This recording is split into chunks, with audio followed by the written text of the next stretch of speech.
My name is Kaitlyn. I'm 31 now. I live in a small apartment just outside of Flagstaff, Arizona.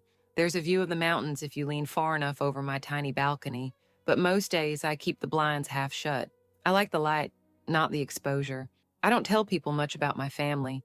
When someone asks, I just say, "We're not close." It's easier than the truth. It's less disgusting, less likely to make someone drop their coffee or freeze in the middle of a casual conversation. The truth? My mother used to tell me she loved me right before she sent me to keep Grandpa company. It always started the same way. We'd visit my grandparents' house every other weekend. My mom would dress me in those pastel-colored dresses with frilly collars, not because I liked them, I didn't, but because Daddy's dad likes girls to look neat. She'd say it with a smile, like it was a compliment, like being neat was the same as being safe. It wasn't. I was 7 the first time I understood what relax meant in our house. We had just arrived. My mom was unloading a lasagna from the back seat when Grandpa walked out to the porch in that ugly beige sweater he wore year-round. He hugged me, tight, too tight. His fingers always stayed a little longer than they should. My dad was never around during those weekends. Business trips, Mom used to say. He was a trucker, always on the road. He trusted my mom to keep things in order, and she did. God, she did. I remember standing in the hallway clutching my little stuffed bunny when she looked down at me and said, "Your grandfather's had a stressful week, sweetheart. Be nice and go sit with him in the den while I help Grandma in the kitchen." I knew better than to say no. I was polite, trained, conditioned, so I nodded. I walked into that dark paneled room where the curtains were always drawn and the air smelled like tobacco and old sweat. The TV would be on, volume low, and he'd be sitting in that cracked leather recliner, and I'd sit at his feet like a dog. Sometimes he'd ask me to read to him from a book he chose, always stories with girls in danger, fairy tales twisted in subtle ways. And if I stumbled on a word, he'd correct me by pressing his hand against my cheek and forcing me to look into his eyes. His eyes scared me more than anything. He never hit me, never shouted. He didn't need to. His hands did all the talking. Afterwards, my mother would bring in a plate of cookies, chocolate chip, always warm. She'd smile like nothing had happened, like her daughter hadn't just been touched like a thing. She never asked if I was okay, never pulled me aside, never held me. I think she believed she was doing the right thing, keeping the family calm. She always said, "Your grandfather gets tense, and when he gets tense, things get difficult."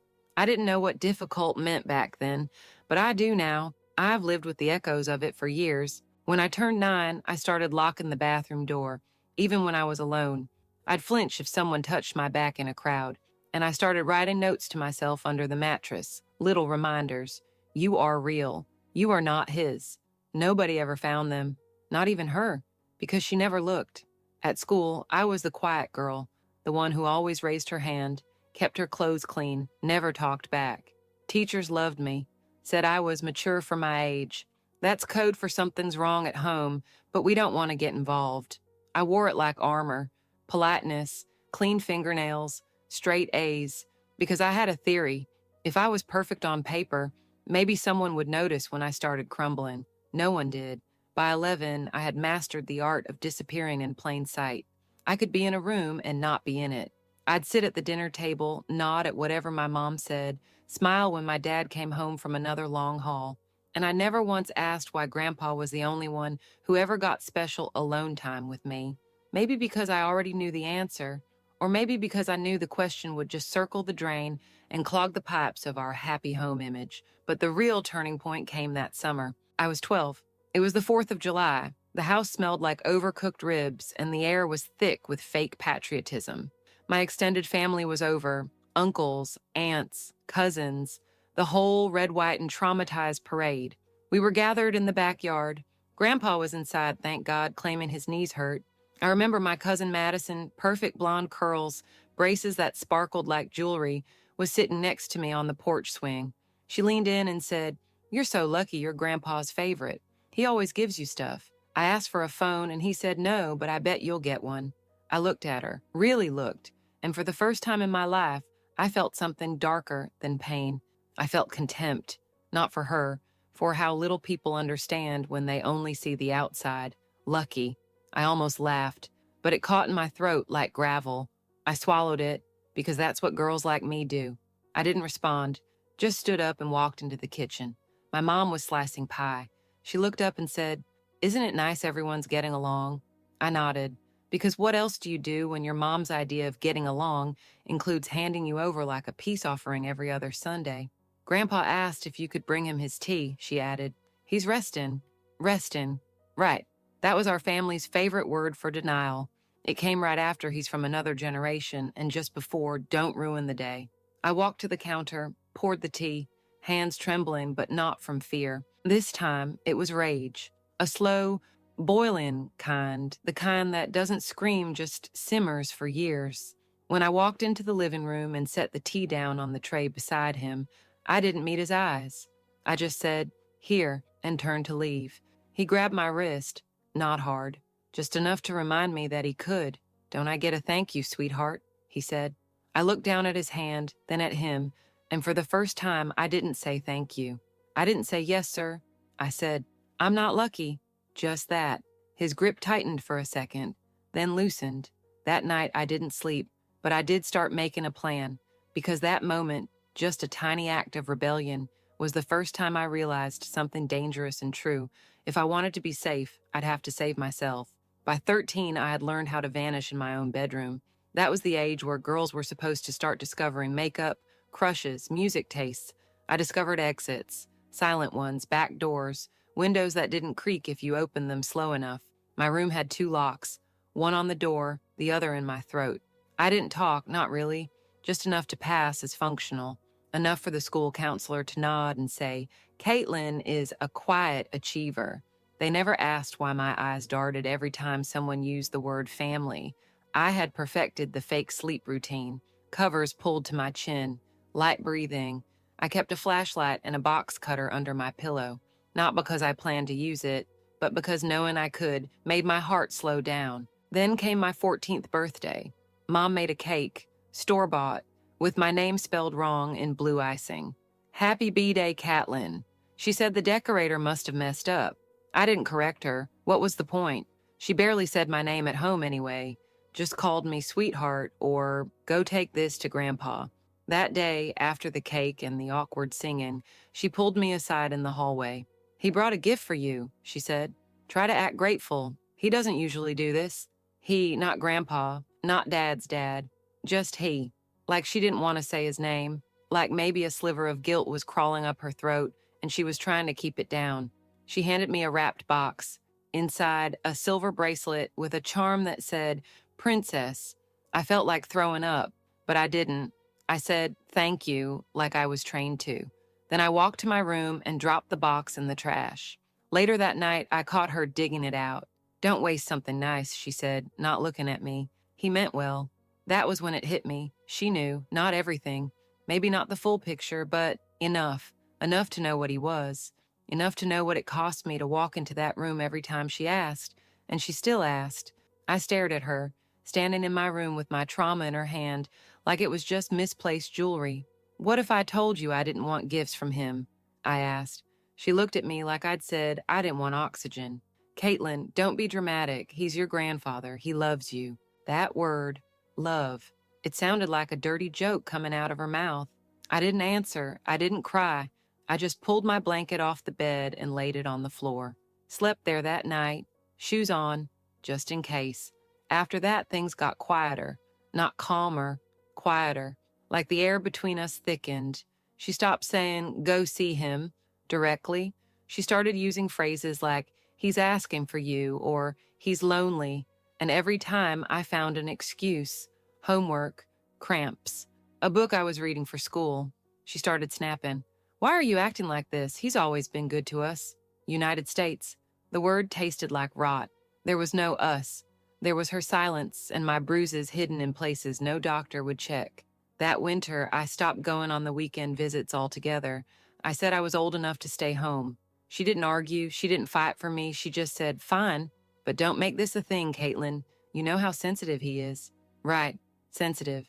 I watched her leave the driveway that Friday with a pie in her lap and no daughter in the passenger seat.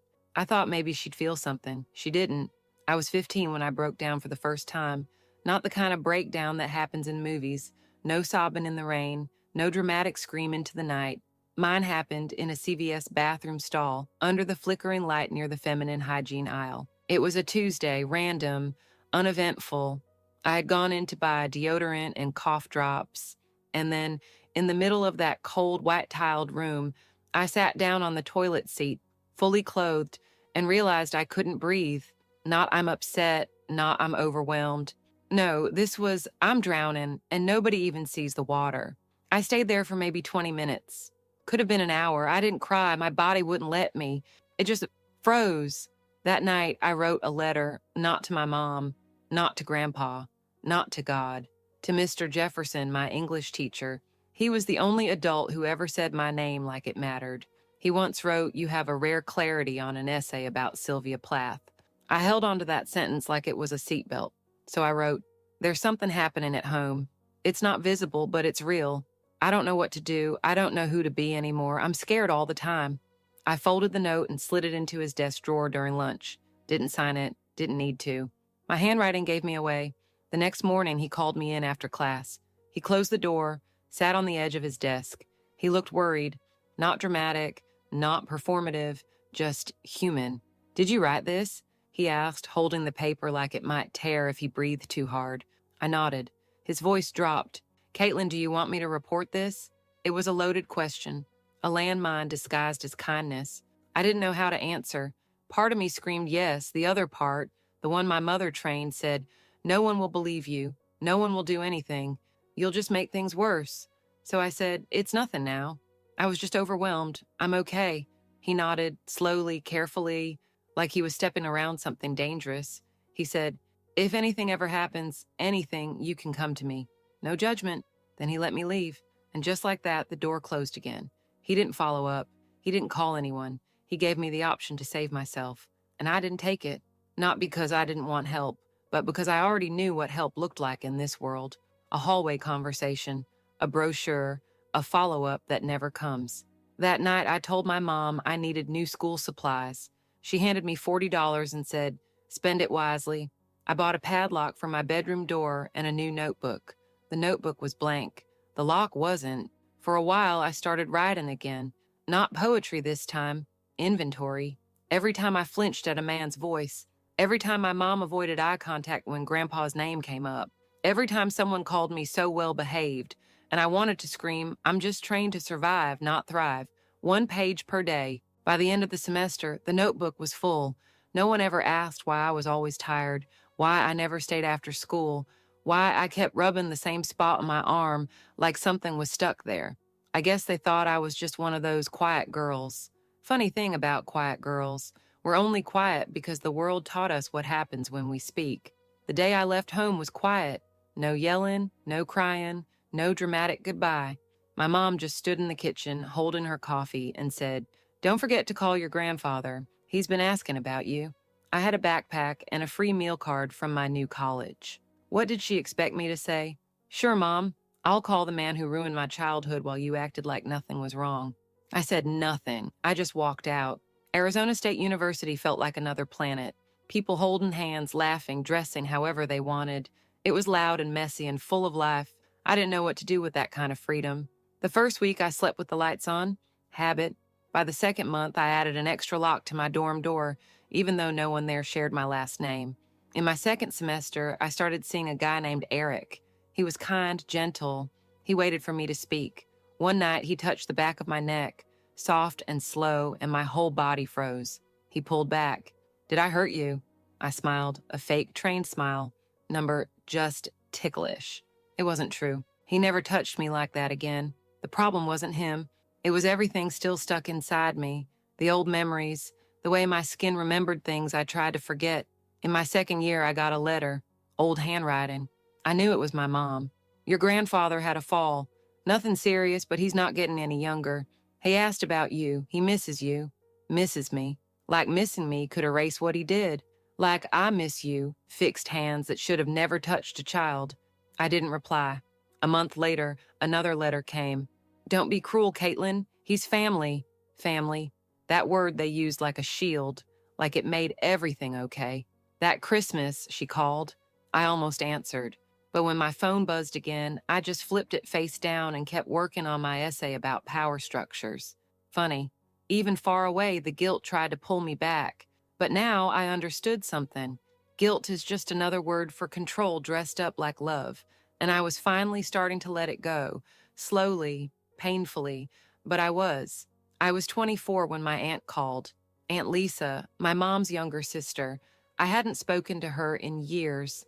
Last I remembered, she used to bring gifts every Christmas, then disappear for the rest of the year like a seasonal ghost. I almost didn't answer, but something in me said, pick up. Hi, Kaitlyn, it's Lisa, she said, her voice shaky. I didn't know if I should call, but I heard about Grandpa, about his condition. Condition? Stage 4 cancer, they say it's spreading fast. I didn't respond, not because I was shocked, but because I didn't care. Then she paused, took a breath. Kaitlyn, I know something happened between you and him. I don't know what, but I always thought it was strange the way your mom pushed you toward him. My hand tightened on the phone, my stomach turned. You thought it was strange? I asked her once, Lisa said. Years ago, I said, why is Kaitlyn always with him? And she just said, it keeps the house peaceful. Peaceful. That word hit me like a punch in the ribs. Peaceful for who? I almost ended the call, but then she said something that made me stop cold. Last week, your mom called me crying. Said you hate her now, that you've turned cold. But then I heard something. She hesitated. What? I asked. She was talking to someone else. Didn't know I was still on the line. She said, she was just a kid. How was I supposed to know what he'd do? I didn't speak. My chest went still. Then someone else, your dad maybe, said, you always knew. You just didn't want to see it. My ears rang. I couldn't hear the rest, because everything around me went quiet, like the world was holding its breath. I hung up without saying goodbye and sat on the edge of my bed, hands shaking. She knew, not just guessed, not suspected, knew, and chose not to see it, chose me as the offering, chose silence over protection, chose to make me the price for keeping the family peaceful. That night, I took out the old notebook, the one I'd carried since I was 15. I hadn't opened it in years, but now I needed to see it again. I needed to remind myself I wasn't imagining things. Page after page, shaky handwriting, notes from nights I couldn't cry, sentences like, he touched my thigh today. She said I was overreacting. She baked cookies the next morning. He winked when no one was looking. She told me to be grateful for attention. I wasn't crazy. I wasn't dramatic. I was trained to survive a home that chose comfort over truth. I thought about calling her, screaming, telling her everything I remembered down to the smell of that leather recliner. But then I realized she already knew, and that's the worst part. Not the abuse, not the silence, not the lies, but knowing the person who was supposed to protect you looked at your pain and decided to call it peace. A week after Aunt Lisa's call, I got a letter. Handwritten, no return address, just my name on the envelope. I already knew who it was from. Inside were 4 pages, my mother's handwriting. Careful, curved letters like always, as if nice penmanship could fix what her voice never did. The first line, I did what I thought was best. I didn't read the rest. I didn't need to, because that sentence said everything. She still didn't get it. She thought this was a mistake, a parenting choice, a misunderstanding. It wasn't. It was betrayal, covered in soft words, baked into birthday cakes, hidden under family dinners, and Bible verses taped to the fridge. She didn't protect me. She offered me. And now that the man who hurt me was dying, she wanted to clean the blood without admitting it was hers on the knife. A few days later, Aunt Lisa called again. Your grandfather's in hospice, she said. They don't think he has long. I didn't respond. Then, your mom is asking if you'll come. One last time. I laughed. A small cold sound, more like air leaving a crack in a wall than a laugh. She wants me to say goodbye? I asked. She says it would bring her peace. There it was again. Peace. I told Lisa, she already got peace. She got it every time she walked out of that room and left me alone with him. Silence on the line, then quietly, you're right. I hung up. That night I did something I hadn't done in years. I went to my closet, pulled down the old shoebox with the notebook, the charm bracelet, and the photo. Me at 9, sitting on Grandpa's lap, fake smile frozen, eyes blank. I threw them in the trash. Not out of anger, out of relief. I didn't need proof anymore. I was done, remembering just to justify the pain. The next morning, I booked a trip to Portland. A weekend away, alone. No family, no guilt. I stayed in a small room with soft yellow curtains and a view of the trees. I walked through the streets with a hot coffee in hand and no one asking me where I was going. That Sunday, my mom texted me, "He passed this morning. I hope you're happy." That was the last thing she ever sent me. I didn't reply because I was happy, not because he died, but because I wasn't there, because this time I chose myself. A few months later, I legally changed my last name, got a new number, new address, quiet life, real peace. Sometimes people ask me, "Do you talk to your family?" I smile, not sad, not angry, just still. "No," I say. They talk to a version of me that no longer exists. And that's the truth. I didn't heal by forgiving them. I healed by leaving them. Because some wounds don't need closure, they just need distance.